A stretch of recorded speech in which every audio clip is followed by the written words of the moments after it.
I officially installed the pool filter, you guys, and here's how it went.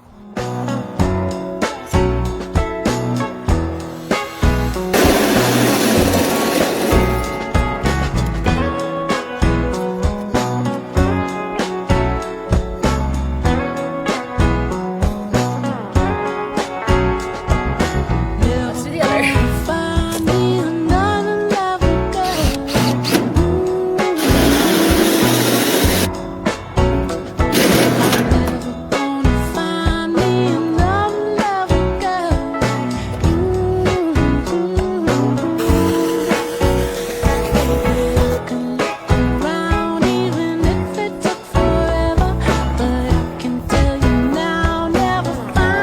Bubbles, just pop that off.